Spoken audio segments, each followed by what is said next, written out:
Finally अक्का साहिब का असली चेहरा आया ईशान के सामने और यहीं पर आएगा सीरियल गुम है किसी के प्यार में जबरदस्त ट्रैक।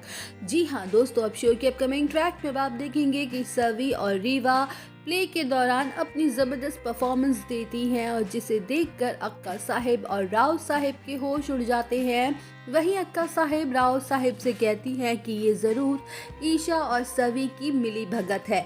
उसने जानबूझ के सवी को ये प्ले करने को कहा होगा ईशान के सामने, लेकिन मैं ईशा को उसके इरादे में कामयाब होने नहीं दूंगी और इस बदतमीज लड़की सवी को तो मैं अच्छे से सबक सिखा के ही रहूंगी। वहीं रीवा और सवी अपना प्ले कंटिन्यू रखती है, जहां रीवा सवी से उसके बच्चे को छीन लेती है और ये सब देख के ईशान के होश उड़ जाते हैं और उसे अपने बचपन की सारी बातें याद आने लगती है और जिससे ईशान काफ़ी ज़्यादा परेशान हो जाता है और उसे समझ आ जाता है कि ये कहानी तो मेरे बचपन की कहानी जैसी ही है, जहाँ मेरी माँ मुझे अपने साथ ले जाना चाहती थी लेकिन अक्का साहिब ने मुझे जाने नहीं दिया और मेरा हाथ पकड़ लिया। अक्का साहिब ने हमेशा मुझे मेरी माँ के खिलाफ ही भड़काया है।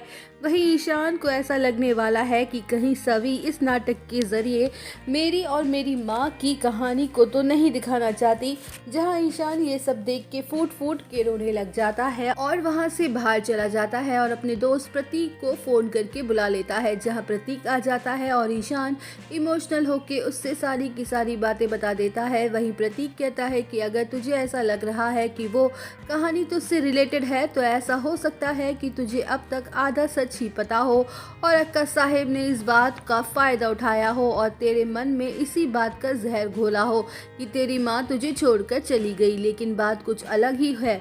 मुझे ऐसा लगता है कि ईशान की तुझे एक बार अपने बाबा से इस मैटर के बारे में बात करनी चाहिए या फिर डायरेक्टली अपनी आई से ही बात कर। जहां ईशान सोच लेता है कि वो ये बात सीधे सीधे अक्का साहिब से ही पूछेगा।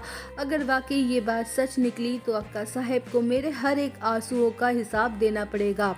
वहीं ईशान घर पहुंचता है और अक्का साहिब से अपने सवालों की बौछारें कर देता है, जहां ईशान कहता है कि अक्का साहिब, मैंने आपको भगवान की तरह पूजा है अपने बचपन से और मैं आपसे सच जानना चाहता हूं कि क्या सच में मेरी माँ मुझे छोड़कर चली गई थी? क्या सवी ने जो आज प्ले किया है वो वाकई में मेरी और मेरी आई की ही कहानी थी?